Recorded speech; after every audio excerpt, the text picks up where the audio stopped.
James Whitcomb Riley wrote, "And nothing but the city around us everywhere."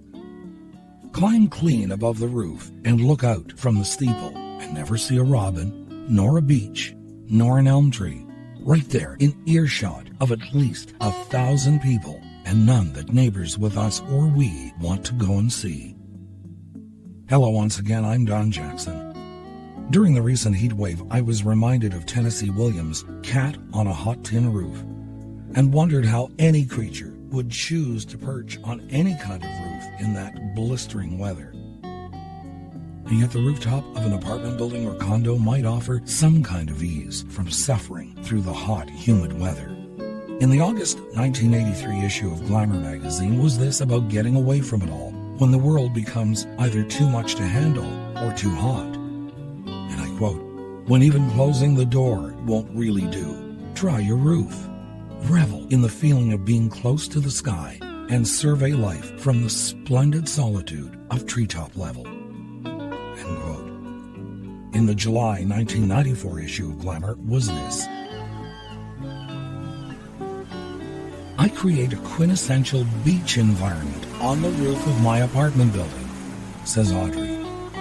"I bring up my beach chair and blender full of non-alcoholic daiquiris. Then I sit and sip, listen to reggae music, and watch the sun go down." Another woman, Joyce, was quoted in the August 1991 issue as saying, "After a long day of work, I head for my roof to watch the beautiful clouds, the birds that nest there, and to blow bubbles. It's completely fun and a great relaxer." End quote. But you have to be careful, especially if you take the family pet up there with you. This superstition appeared in one of the more unusual books I have in my library. It's called The Shadow Club, The Greatest Mystery in the Universe, Shadows and the Thinkers Who Unlock Their Secrets by Roberto Casati, and translated from the Italian by Abigail Asher, and I quote, "In ancient Greece, a dog could fall from a roof if his shadow in the courtyard below was stepped on by a passing hyena." End quote. I thought we might go up to the rooftop together and see what we can see. Hopefully, though, no hyenas.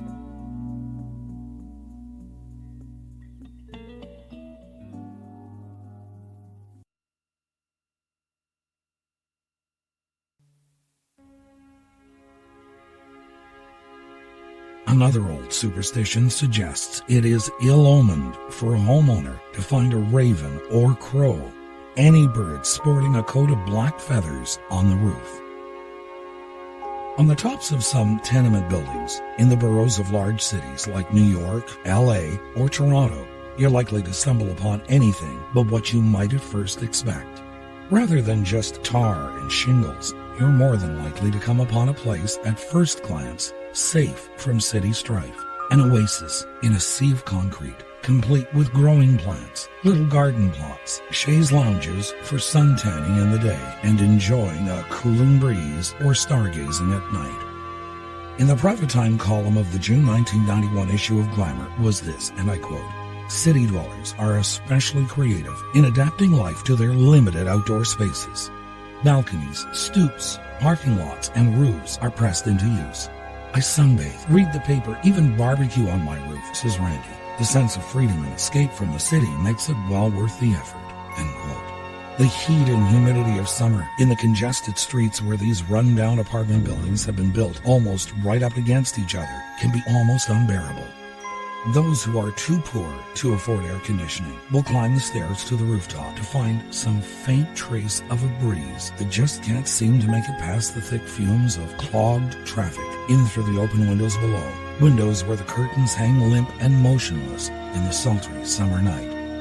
Once you're up there, you can't help but be aware of a whole other way of life, a city above the ground. Clotheslines hung with washing are strung between vents. It used to be a place away from the inherent dangers of the street below, but even that has changed. The rooftops have become a place to deal in drugs and other criminal activities, safe from the prying eyes of the law below. Do you remember that scene in The Godfather 2 when Robert De Niro is up on the rooftops of some of these tenement buildings, taking apart the gun that he has used to kill a criminal overlord and dumping the pieces in separate vent pipes? It was a landscape that was familiar to comic book heroes like Spider-Man and Batman. A lot of the action in those stories and films took place high above the city below. In Gotham City, the criminal element feared what lurked in the shadows high above. But it's not so much what life there is to be found on the roofs, as much as what the roofs themselves hide, and the life that teems beneath that we'll explore as we go from rooftop to rooftop.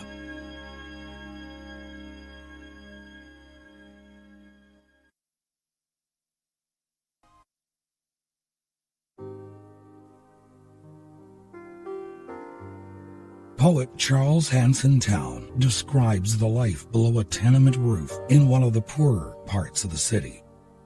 Rooftops, rooftops, what do you cover?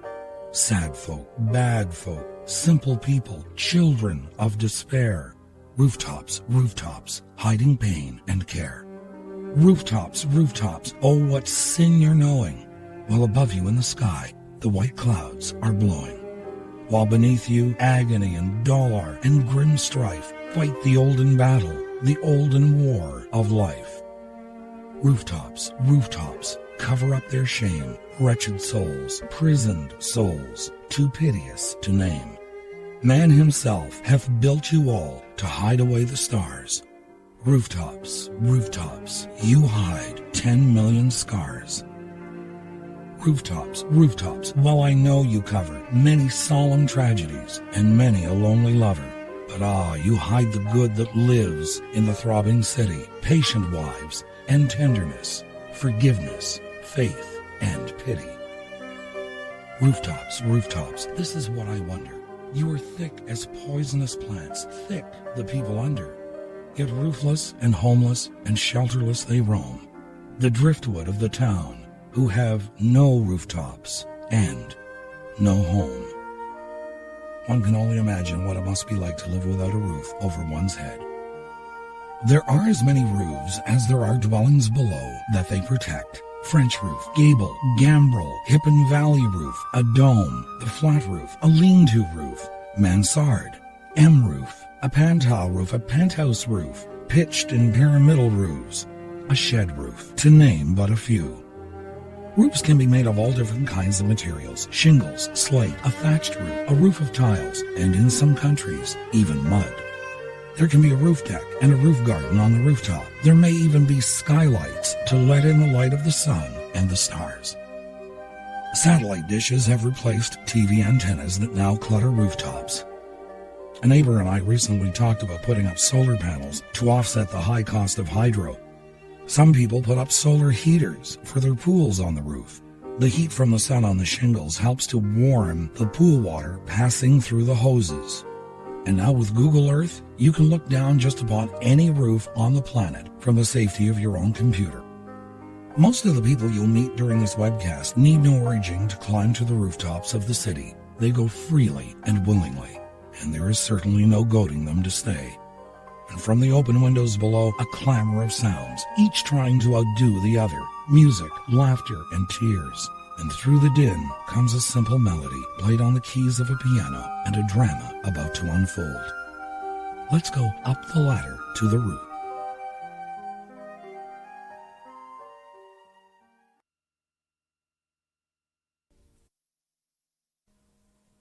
Edna St. Vincent Millay, in her 1931 poem, Love is Not All, wrote, "Love is not all. It is not meat, nor drink, nor slumber, nor a roof against the rain, nor yet a floating spar to mend that sink." You might remember I did a show that talked about the Widow's Walk, high atop old antebellum mansions in the deep south, where the lady of the house would wait for the return of the man she loved, usually from the sea. The so-called Widow's Walk, or the Captain's Walk, was on a rooftop, so she could be high enough to see far out over the water for the first signs of his returning ship. Widow's Walk, the name, came from how few of these men ever returned.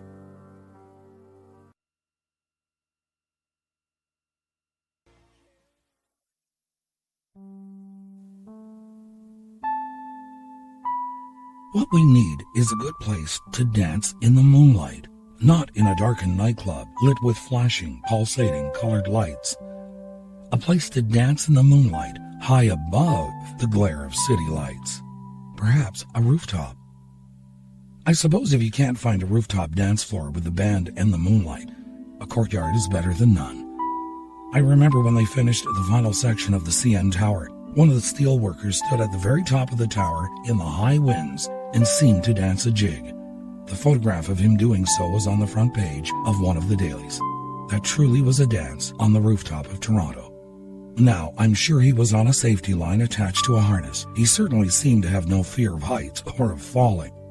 There used to be a club in New York City called Carbon, where you could literally dance up high under the stars. It was once rated as having the best rooftop dancing anywhere in the United States. I can't help but wonder if there were rooftop clubs in other cities around the globe. That's what we need in summer, more rooftop dancing locales. In some places, you can dance on an outdoor terrace. I can also name any number of romantic movies from the past that featured a scene on a terrace. A man and woman may have found the dance floor inside too crowded and stepped outside on the terrace for a breath of fresh air in the moonlight. The music from the orchestra inside followed them outside. They set their drinks down and had the entire promenade all to themselves as they danced. Before you think that the idea of dancing outdoors in the moonlight is a relatively new idea, then think back to all the romantic movies you've ever seen. Movies like The Great Gatsby and Dirty Dancing show us how wild and carefree the dancing can be in the moonlight.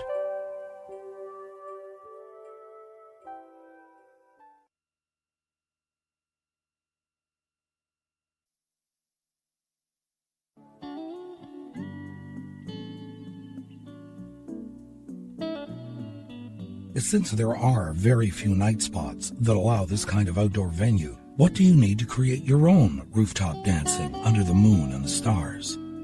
Very simply, a flat-topped roof with barriers to keep from falling off, especially if the dance becomes heated. Now, I certainly don't want to inspire you to climb out of an upper bedroom window and try to scale a slanted roof. If you were to start dancing once you're up there, you're more than likely to fall off. No, what you need is a flat-topped roof that has a relatively smooth area to dance on. Shingles or tar doesn't always provide the best dance floor. Some container plants or potted trees to flutter in the night breeze and to take the focus away from the fact that it's the roof you're dancing on. Do you remember when the Beatles played songs from their Let It Be album up on the roof of the Abbey Road studios? Crowds gathered below. Others climbed to the roofs of adjacent buildings to watch an historical event, the last time the Beatles would ever play together in public. A live band would certainly be a great idea, but if you can't afford to hire one, then a portable boombox and your favorite CDs or tapes will do nicely. You might be inspired to bring something up with you, but please, if it's alcoholic in nature, remember where you are, high above the street. And last but not least, you also need someone who makes your heart dance.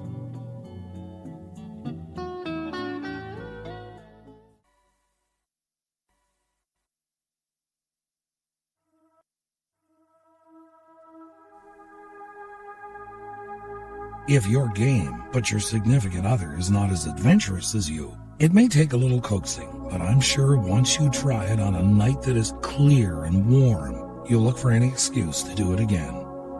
Natalia Crane, in the first stanza of The Flat House Roof, wrote, "I linger on the flat house roof. The moonlight is divine, but my heart is all aflutter, like the washing on the line." I hope you'll get at least one chance to go dancing under the stars this year, even if it's with both feet planted firmly on the ground.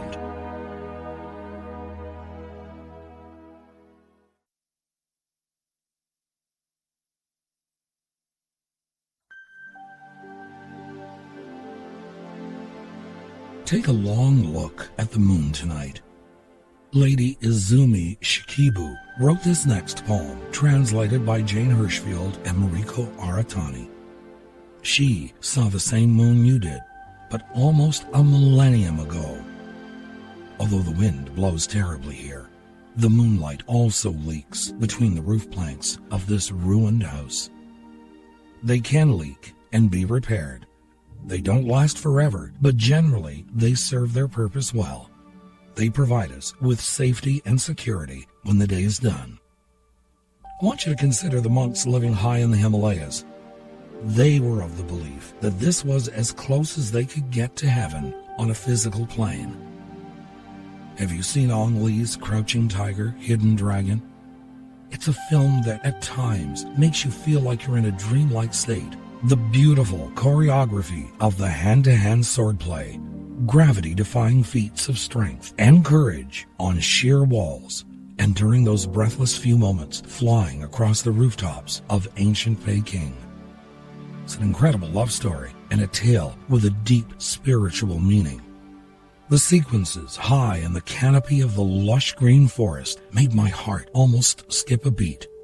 And the concluding sequence, when Jen jumps off the mountaintop and floats like a butterfly through the clouds and mist, it gives us even more pause to consider the words of Chu Wang, who said, "I do not know whether I was then a man dreaming I was a butterfly, or whether I am now a butterfly dreaming I am a man."